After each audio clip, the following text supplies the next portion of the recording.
Good afternoon students. आज मैं आपको लेकर आया हूँ CMED का नेक्स्ट लेक्चर। इससे लास्ट लेक्चर में हमने जो डिस्कस किया था वो हमने पढ़ा था फंक्शनल ऑर्गेनाइजेशंस के बारे में पढ़ा था। अब हम पढ़ेंगे फंक्शनल ऑर्गेनाइजेशंस के मेरिट्स और डीमेरिट्स। मेरिट्स क्या होते हैं और डीमेरिट्स क्या होते हैं इसके बारे में जानेंगे। तो मेरिट्स के बारे में हम देखते हैं। सबसे पहले कार्यात्मक संगठन के गुण दोष क्या हो सकते हैं, जैसे कृत्य की स्पष्टता।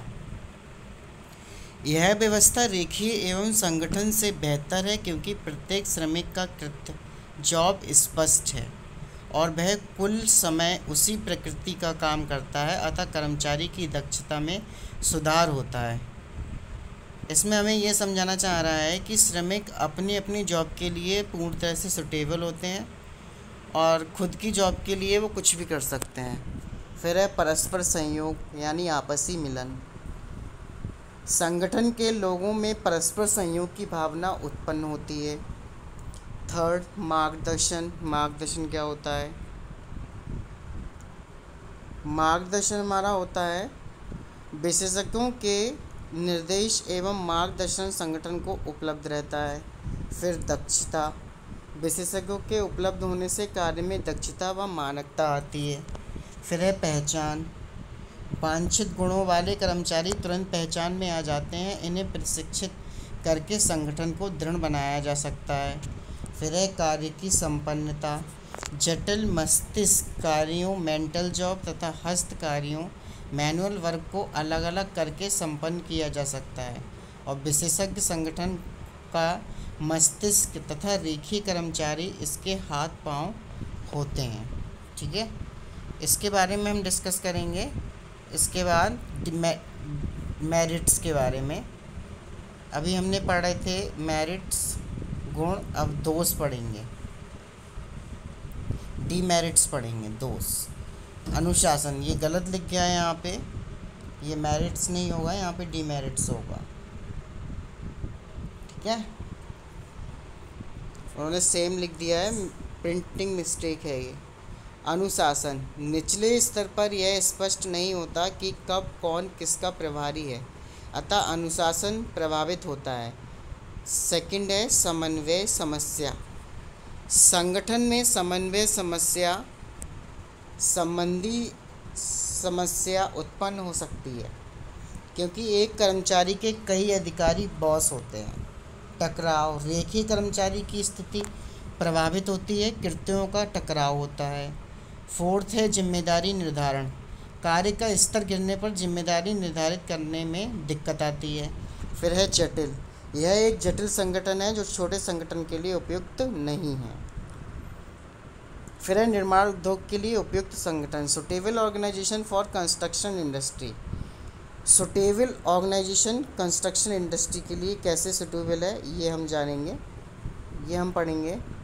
तो सबसे पहले हमारा है लघु निर्माण कंस्ट्रक्शन। लघु निर्माण कंस्ट्रक्शन क्या होता है, मध्यम निर्माण क्या होता है, भारी निर्माण क्या होता है। लघु होता है हमारा स्मॉल, मध्य होता है हमारा मीडियम, भारी होता है हमारा हैवी कंस्ट्रक्शन। तो लघु निर्माण के लिए एक साधारण रेखीय संगठन उपयुक्त है। इसमें एक प्रभारी अभियंता, कुछ अवर अभियंता और फोरमैन होते हैं और प्रभारी अभियंता निर्माण स्थल का सर्वोपरि होता है और परियोजना के अभिकल्पन एवं विशिष्टियों के अनुरूप निर्माण कार्य को मितव्ययी ढंग से संपन्न कराने के लिए पूर्णतः उत्तरदायी होता है और इसका अपने अधीनस्थों पर पूर्ण नियंत्रण रहता है।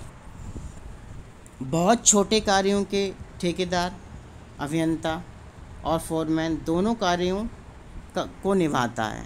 फिर है मध्यम निर्माण। मध्यम निर्माण हमारा क्या होता है ये हम देखेंगे।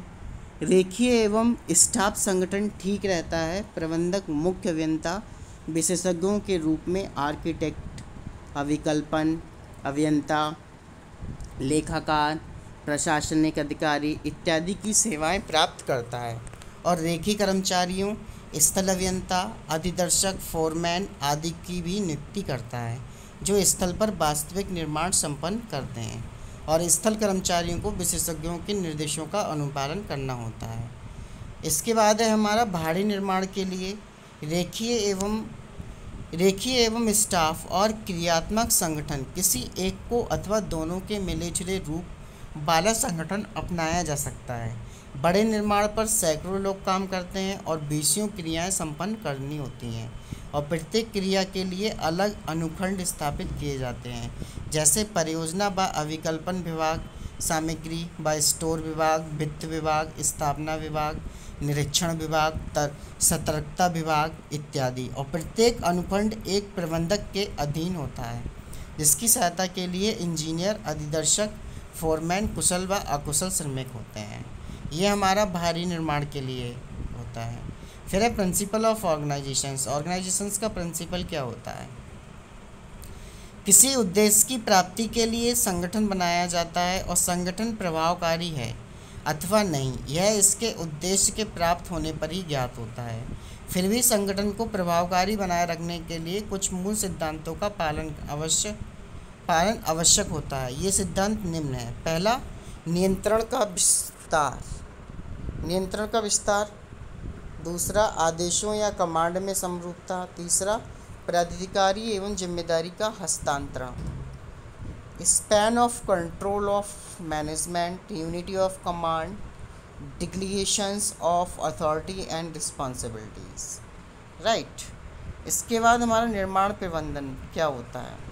महाप्रबंधक, प्रबंधक 1, ठीक, प्रबंधक 2, प्रबंधक 3, प्रबंधक 4, प्रबंधक 5, प्रबंधक 6। इसके अंदर हमारा मुख्य अभियंता यांत्रिकी, मुख्य अभियंता विद्युत, अधीक्षण अभियंता, अधिशासी अभियंता, सहायक अभियंता, अभय अभियंता। राइट। फिर श्रमिक और फोरमैन। एक निर्माण कंपनी का संगठन कैसे बनेगा? सबसे पहले तालमेल, कांटेक्ट होना बहुत ज़रूरी है। किसका होना बहुत ज़रूरी है? कांटेक्ट का होना बहुत ज़रूरी है। तो कांटेक्ट का होना बहुत ज़रूरी है। तालमेल, कांटेक्ट क्या है? ठीक, कांटेक्ट क्या है? फिर है कार्य विभाजन में समरूपता, यूनिटी ऑफ असाइनमेंट, जॉब की परिभाषा, जॉब डेफिनेशन, संगठन में परस्पर संबंध। फिर अंतिम अधिकार एवं जिम्मेदारी, अल्टीमेट अथॉरिटी ऑफ रिस्पॉन्सिबिलिटी, नियंत्रण का विस्तार, स्पैन ऑफ कॉन्टैक्ट। इसका अर्थ है संगठन में अधिकारियों तथा अधीनस्थों का समुचित अनुपात। संगठन के लिए यह अनुपात जितना कम रखा जाता है, कार्य दक्षता उतनी ही उत्तम प्राप्त होती है। एक अधिदर्शक प्रभारी जब बहुत अधिक श्रमिकों, कर्मचारियों का कार्य देखता है तो उसे दक्षता घटती जाती है। एक प्रभारी कितने लोगों के कार्य पर प्रभावी नियंत्रण रख सकता है, यह उसकी व्यक्तिगत क्षमता, कार्य का प्रकार तथा कार्यस्थल की परिस्थिति पर निर्भर करता है।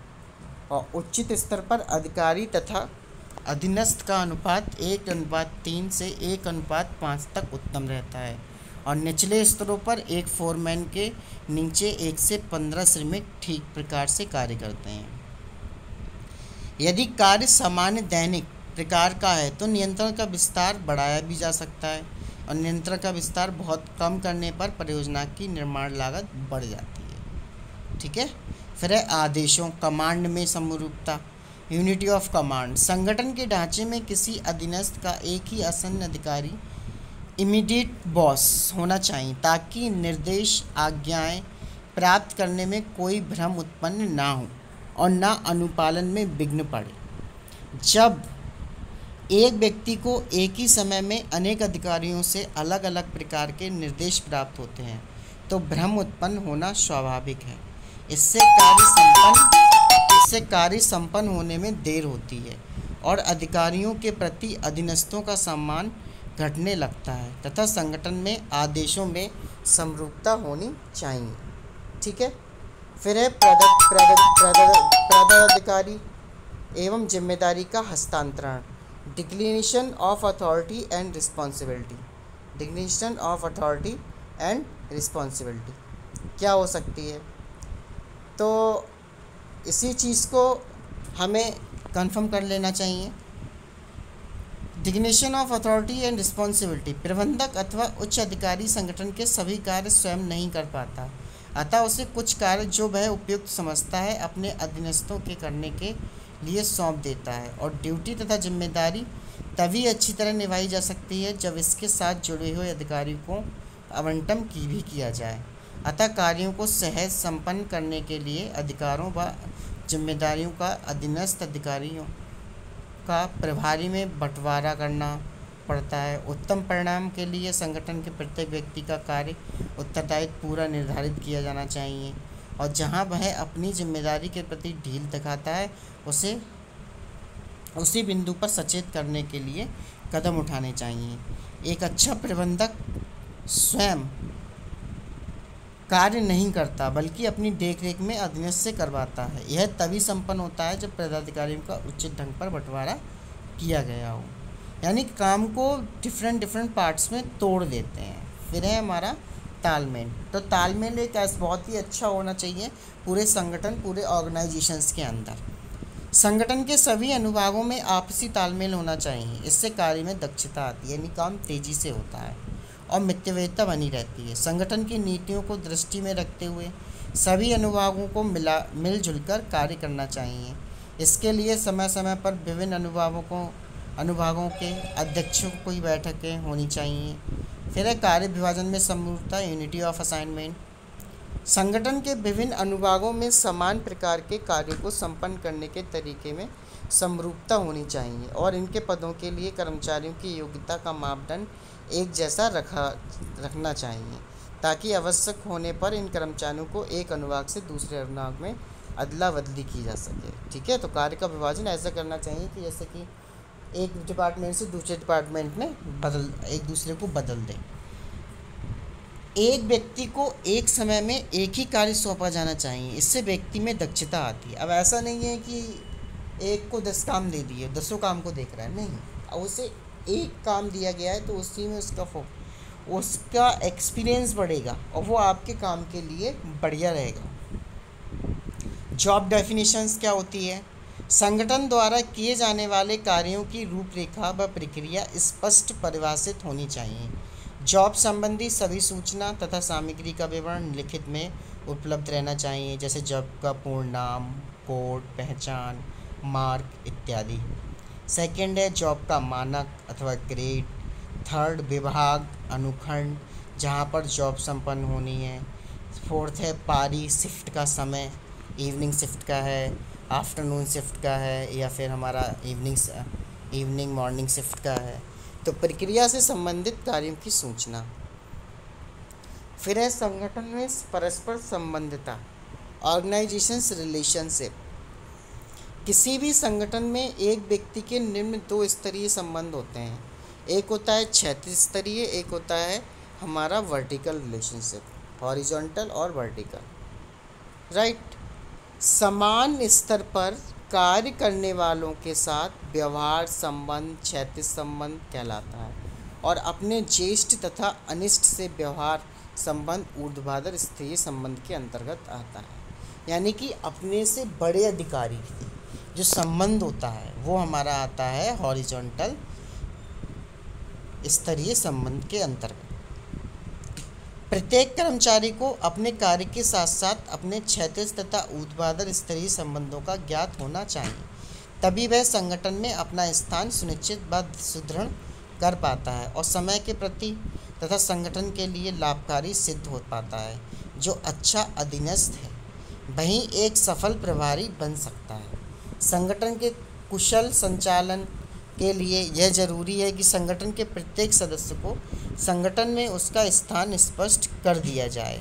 संगठन के उद्देश्य, कार्यकलापों, फैसलों, परिणाम, नियमों में फेरबदल की सदस्यों को समयबद्ध सूचना मिलती रहे। आवश्यक सूचनाओं के प्रसार के लिए नोटिस, गस्ती पत्र, सर्कुलर, पत्रिकाओं का भ्रमण होता रहे। प्रभारियों की समय समय पर बैठकें होनी चाहिए जिनमें संचालन कठिनाई को दूर करने तथा दक्ष बढ़ाने के उपाय ढूंढे जाएं। श्रमिकों कर्मचारियों में समान भाव उत्पन्न करने तथा संगठन का गौरव बढ़ाने के इनकी एक ड्रेस व बिल्ला निर्धारित किया जा सकता है। यानी कि हम जैसे कि जो हमारे चौकीदारी कर रहे हैं तो उनके लिए एक ड्रेस, मतलब एक ड्रेसअप होना चाहिए। श्रमिकों का एक अलग ड्रेसअप होना चाहिए, आपका जूनियर इंजन का एक अलग ड्रेसअप होना चाहिए, असिस्टेंट इंजन का एक अलग ड्रेसअप होना चाहिए, फोरमैन का एक अलग होना चाहिए। तो सबके ड्रेसअप और बिल्ले अलग अलग होने चाहिए। अनेक श्रमिकों के एक स्थान पर समान स्थितियों में काम करते रहने पर उनमें बैर भाव, मन मुटाव, द्वेष भावना, ईर्ष्या आदि उत्पन्न हो जाते हैं। इन बुराइयों को दूर करने के लिए प्रभारी अधिकारियों को समय समय पर श्रमिकों की बैठकें आयोजित करनी चाहिए।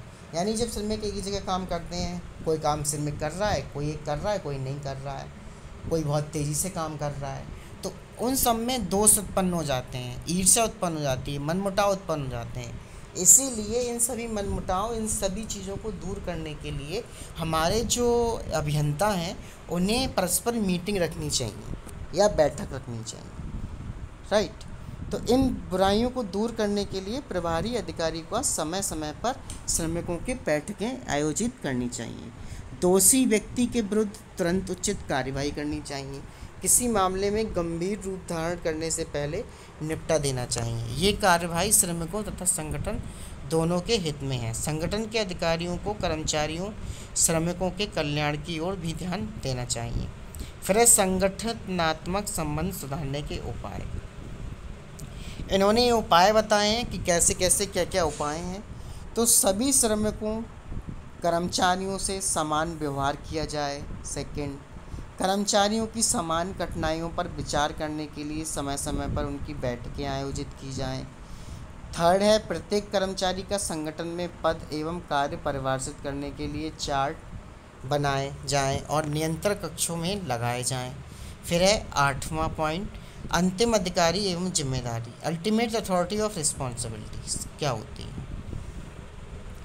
संगठन में अधीनस्थों को अधिकार एवं जिम्मेदारी के बंटवारे के पश्चात भी किसी दोषी कार्य गलती के लिए प्रबंधक की अत्यंत जिम्मेदार समझा जाता है और उच्च अधिकारी निचले स्तर के व्यक्ति को गलती के लिए दंडित तो कर सकता है, परंतु संगठन के प्रति जिम्मेदार उच्च अधिकारी प्रबंधक ही समझा जाएगा। क्यों कोई भी प्रभारी किसी दोष को पूर्णतः अपने अधीनस्थ पर मरकर स्वयं जिम्मेदार से मुक्त नहीं माना जा सकता।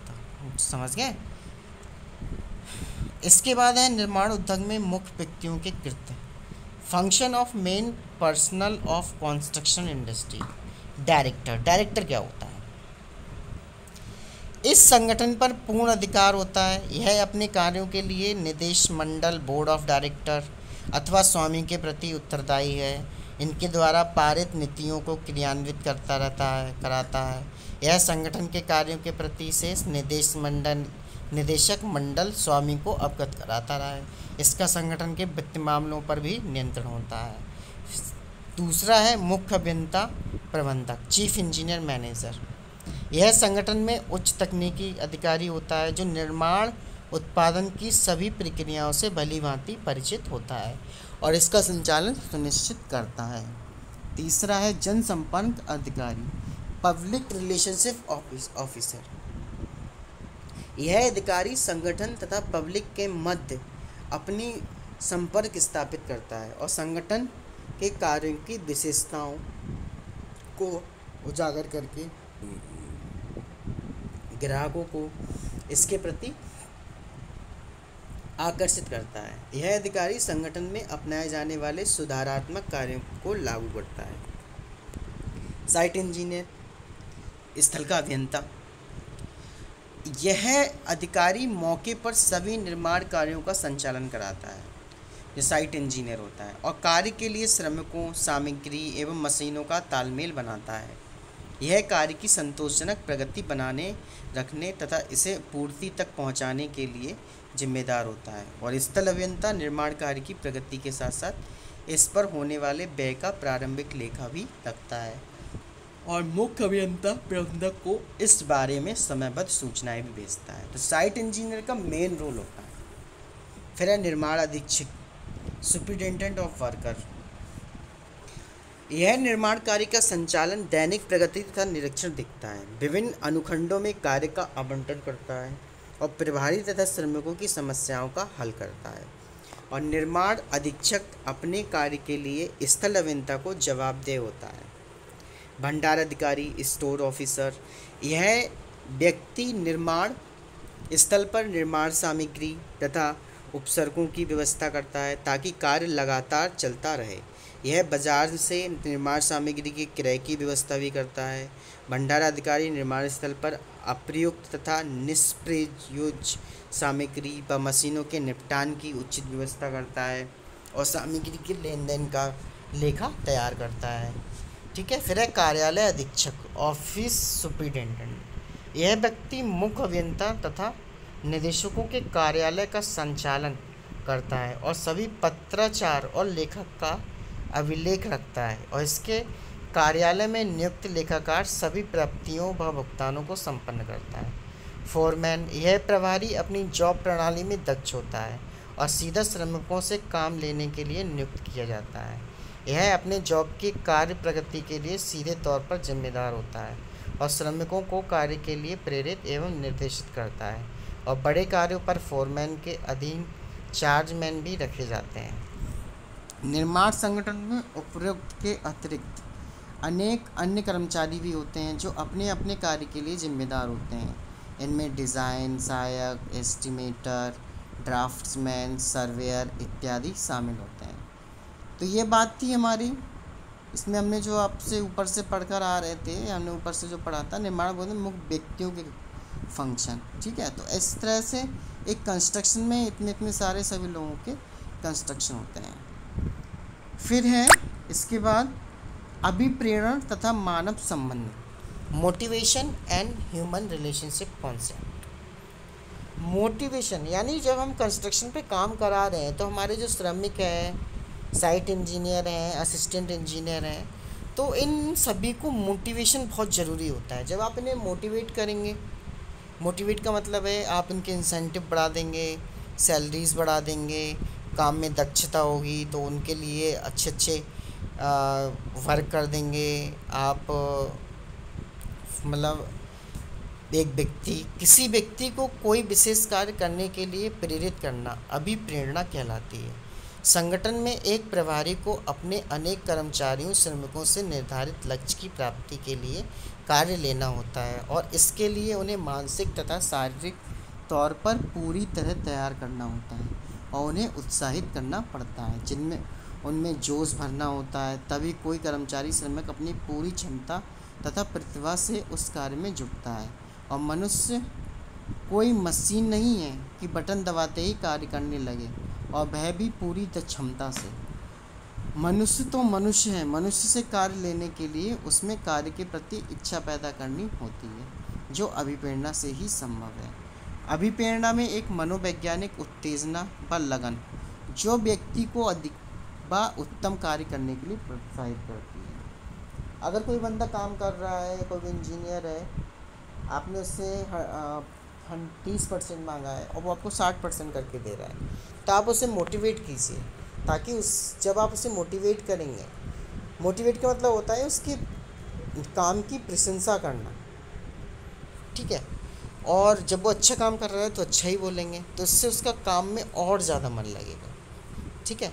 लगातार कार्य पर बनाए रखती है और उसे व्यक्तिगत कार्य संतुष्टि भी प्रदान करती है। अतः एक प्रभारी को लक्ष्य की प्राप्ति के लिए अभिप्रेरणा प्रदान करने के विषय में पूरी जानकारी होनी चाहिए। और अभिप्रेरणा के अंतर्गत निम्न प्रकार आते हैं: कर्मचारी के कार्य में रुचि उत्पन्न करना, कर्मचारी की कार्य क्षमता में सुधार करना, कार्य के प्रति कर्मचारी को उत्तरदायी बनाना ताकि वह कार्य से पूर्ण रूप से जुड़ जाए। अभिप्रेरण क्या होता है? कौन?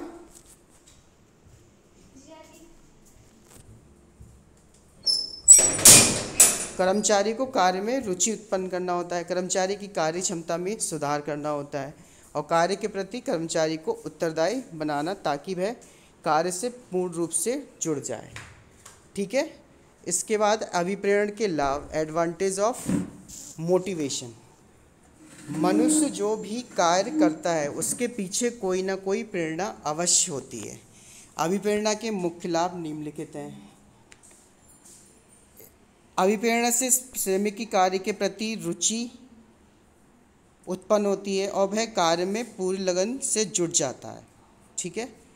वह अपने वर्तमान वातावरण से समझौता कर लेता है, उसकी कार्य क्षमता दक्षता बढ़ जाती है, श्रमिक में उत्तरदायित्व की भावना आती है, वह अपने आप से संतुष्ट रहता है और आशावान बन जाता है और वह कार्य करने में आनंद अनुभव करता है।